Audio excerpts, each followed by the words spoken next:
आज का स्वमान। मैं सफलता मूर्त आत्मा हूँ। हर व्यक्ति सफल होना चाहता है, परंतु आज बाबा ने सफलता के पीछे के राज बताए। सफलता होती है श्रेष्ठ कर्म से, और श्रेष्ठ कर्म जो करते हैं उनके यादगार बनते हैं। जिसको बाबा ने शब्द दिया उनके चरित्र गाए जाते हैं। जैसे बाबा का हर कर्म चरित्र बनता है, यानी गायन योग्य बनता है, अनुकरणीय होता है, फॉलो किया जा सके ऐसे बाबा के कर्तव्य होते हैं।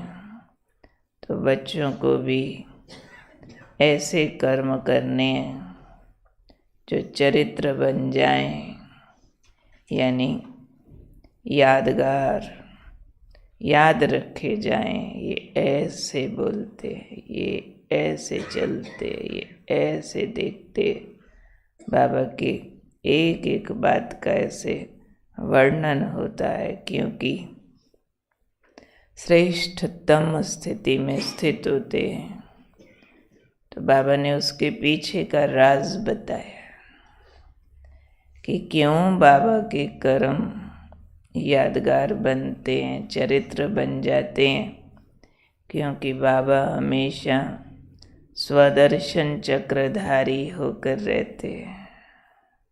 चाहे शिव बाबा हो, चाहे ब्रह्मा बाबा हो, अपनी पोजीशन की स्मृतियों की सीट से नीचे कभी नहीं उतरते। शिव बाबा कभी भूलता थोड़ी है, मैं निराकार परम धाम निवासी शिव बाबा हूँ। ब्रह्मा भी स्मृति स्वरूप स्वदर्शन चक्रधारी आत्मा है। स्व की महानतम स्मृतियों में टिके हुए। तो ये स्मृतियों ने स्वदर्शन चक्र धारण करने ने दोनों के कर्म यादगार बना दिए। तो बाबा ने कहा, जो बाप समान स्वदर्शन चक्रधारी होकर रहते हैं उनसे साधारण कर्म हो नहीं सकते। गलत कर्म तो बड़ी दूर की बात है, साधारण कर्म हो नहीं सकते। उनके कर्म उच्च कोटि के होंगे ही होंगे। कौन सी आत्माओं के? स्वदर्शन चक्र को धारण करके रहती हैं। यानी मैं आत्मा अपने सर्वश्रेष्ठ स्वरूपों की स्मृति में रहूं।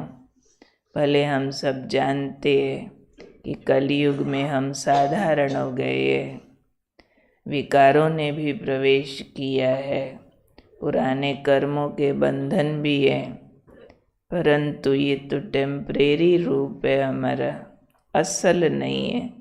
असल तो बाबा हमारे 5 पवित्र स्वरूप बताते हैं जो हमारे ही हैं। परम धाम में परम पवित्र स्वरूप, सतयुग में परम पवित्र स्वरूप, मंदिरों में पूज्य रूप में परम पवित्र स्वरूप, वो सारा मैं ही हूँ। संगम पर भी पवित्र ब्राह्मण मैं ही हूँ और फरिश्ता बनने वाला भी मैं ही हूँ। तो ये सारी स्मृतियाँ कलियुगी पतित स्वरूप की स्मृतियों को मर्ज कर दें तो साधारण कर्म हो ही नहीं सकता है। क्योंकि श्रेष्ठ स्वरूप की स्मृति श्रेष्ठ कर्म ही कराएगी, जिसको बाबा ने समझाया आज कि क्यों स्वदर्शन चक्रधारी आत्माएं सफलता मूर्त होती हैं। क्योंकि वो माया जीत होती है। कहते हैं ना, चक्र से असुरों का गला कटता है। तो स्व के स्वरूप का सुंदर दर्शन माया का गला काटता है। तो माया जीत है, जहाँ माया नहीं है वहाँ हर कर्म में सफलता होगी। उस कर्म में न मोह है, न लोभ है, न अहंकार है, न काम विकार है, न क्रोध की उत्तेजना है। जब ये विकार माइनस हो जाते हैं तो कर्म साधारण नहीं असाधारण होते हैं, जिसको बाबा ने चरित्र कहा। चरित्र रूप में कर्म गाए जाएंगे, क्योंकि स्वदर्शन चक्रधारी होंगे।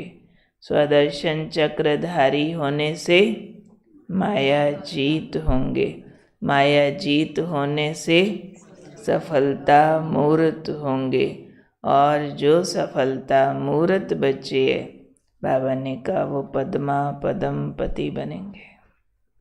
पद्मों की कमाई उनके हर कदम में होती रहेगी। क्यों? क्योंकि अंदर कर्म करने की शक्ति महान जमा हो गई है।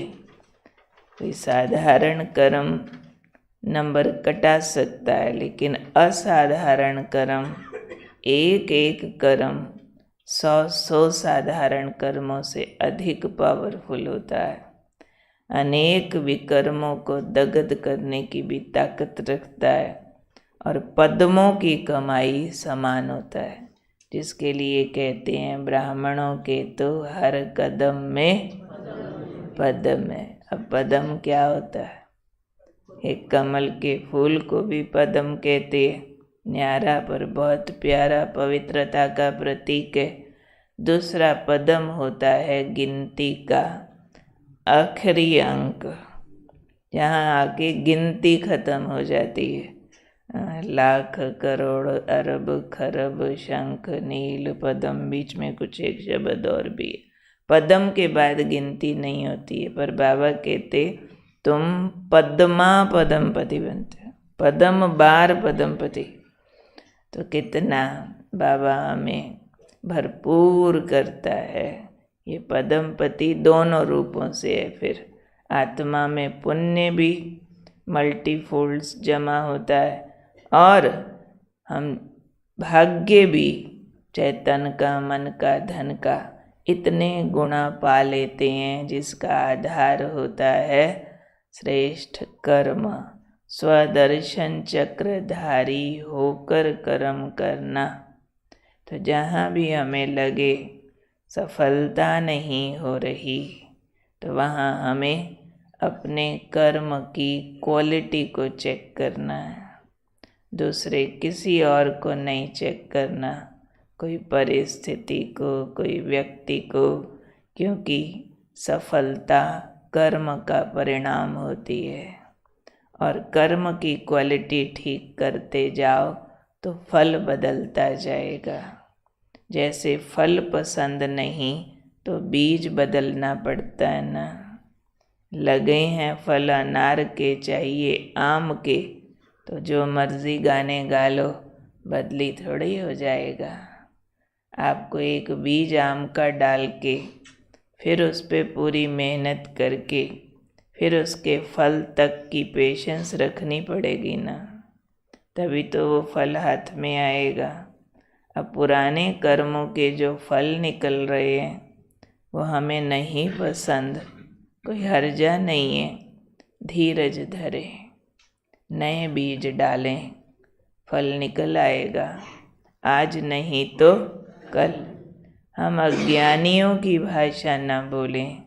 कई बार हम बिल्कुल ठेठ अज्ञानियों की भाषा बोलते, मैंने तो ऐसा कुछ किया नहीं, मेरे साथ ऐसा क्यों हो रहा। बहुतों की भाषा ये एकदम अज्ञानमय भाषा है कि मैंने ऐसा क्या किया जो मेरे साथ ऐसा हुआ। क्योंकि जब जो कर रहा होता है उसको एहसास नहीं होता कि ये गलती होती है। यूँ तो किसी को जोश आता है, किसी का मर्डर कर देता है, उस जोश में उसको मर्डर करना भी रॉन्ग नहीं लग रहा होता। जब आँख खुलती, होश आता है, तब समझ आता है अच्छा ये मेरी गलती थी। कोई कोई तो जेल में पड़े भी ये स्वीकार नहीं करते कि मैंने मर्डर करके गलत किया है। ऐसे लोग भी हमें मिले, वो सिद्ध कर रहे होते हैं कि इस हिसाब से उसको मज़ा चखाना ही चाहिए था मुझे और मैंने कर दिया, तो उनको लगता है कुछ गलत नहीं किया। तो जब जब ऐसे लोग फल भोगते हैं तो दोष अपने ऊपर स्वीकार नहीं करते। नहीं करने का बहुत बड़ा नुकसान है कि अगले कर्म सुधार नहीं पाते। इसलिए हम ब्राह्मण ज्ञान स्वरूप आत्माएं कोई भी तरह के रिजल्ट हमारे सामने आए हुए हैं, कब अज्ञानियों वाली भाषा न बोलें। मैंने तो ऐसा कुछ किया ही नहीं, जो मेरे साथ ऐसा हो रहा है, क्योंकि लॉ है ना, जो करेगा सो पाएगा। अगर हम पा रहे हैं कुछ तो रेडीमेड तो वो दुख भेजता नहीं है, दुख हरता सुख करता है। अगर मेरे हिस्से में कुछ आया है तो मेरे ही बीज, मेरे ही कर्म का फल है, ये स्वीकार कर लेना चाहिए। और स्वीकार करके तुरंत जो भी कर्म की हमारी रूपरेखा चल रही है, जो भी चल रही है, भले हमें बिल्कुल ठीक लग रही है, तो भी उसमें परिवर्तन की बहुत ज़रूरत है, ये मान लेना चाहिए। मानेंगे तो चेंज आएगा, नहीं मानेंगे तो जितने मर्जी सालों ज्ञान सुनते रहें, योग लगाते रहें, वहीं के वहीं खड़े रहेंगे। ये एक्सेप्टेंस बहुत ज़रूरी है कि मेरे वर्तमान के कर्म की रूपरेखा और इम्प्रूवमेंट मांगती है। मुझे बदलना है, मुझे सुधरना है। जब तक शरीर छूटे ये प्रोसेस निरंतर चालू रहे, अंतिम क्षण तक हमें सीखना और बदलना है। नहीं तो जो अब तक करते रहे थे वही करते रहेंगे तो वही मिलता रहेगा जो अब तक मिलता आया है। अगर प्राप्तियां बदलनी हैं तो पुरुषार्थ बदलना होगा। पुरुषार्थ में चेक करो कि पूरा स्वदर्शन आया, क्योंकि स्वदर्शन का काम है माया का गला काटना, और जहाँ माया मरती है वहीं पर कर्म में सफलता होती है।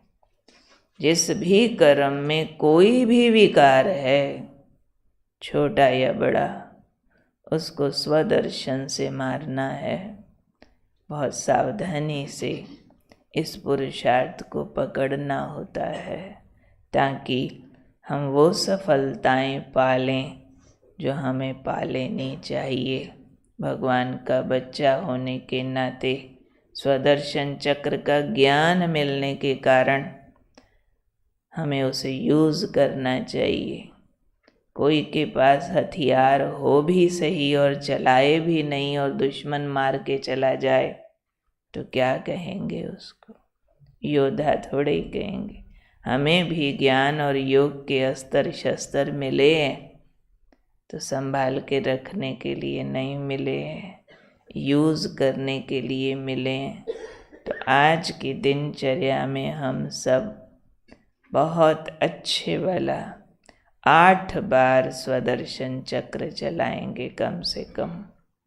आज की मुरली में भी विशेष बाबा ने ये बात समझाई है कि बहुत बच्चे कहते हैं कि हमारा ना योग जैसा लगना चाहिए वैसा नहीं लगता है। तो बाबा ने कहा लगातार कर्म नहीं करते रहो, थोड़ा करो, रुको, 5-10 मिनट रुक जाओ, फिर अपने ये ठीक करो, सारी पटरी पे लाओ गाड़ी, फिर आगे चलो। तो बीच बीच में पॉज करके अशरीरी हो जाओ। अशरीरी होके आत्मा के सुंदर स्वरूपों का दर्शन करो, उसमें स्थित हो, फिर नेक्स्ट कर्म करो। ऐसे जो बीच बीच में बड़े प्यार से सावधानी से पॉज करते हैं, रुक के हर 1 घंटा बाद 2 घंटा बाद टिकाते हैं अपने को अशरीरी रूप में। स्वदर्शन घुमाते हैं, वो हाथ खड़ा करो। ईमानदारी से। अच्छा, इसको और बढ़ाना है, काउंट करना है कम से कम 8 बार। ट्रैफिक कंट्रोल तो 18 बार, लेकिन स्वदर्शन घुमाना है कम से कम 8 बार, कम से कम 3-3 मिनट। नहीं तो बाबा ने आज की मुरली में कहा है 5 से 10 मिनट तक, 5 मिनट 10 मिनट कम से कम स्वदर्शन चक्रधारी होकर रहो। अच्छा, आज के प्रश्न।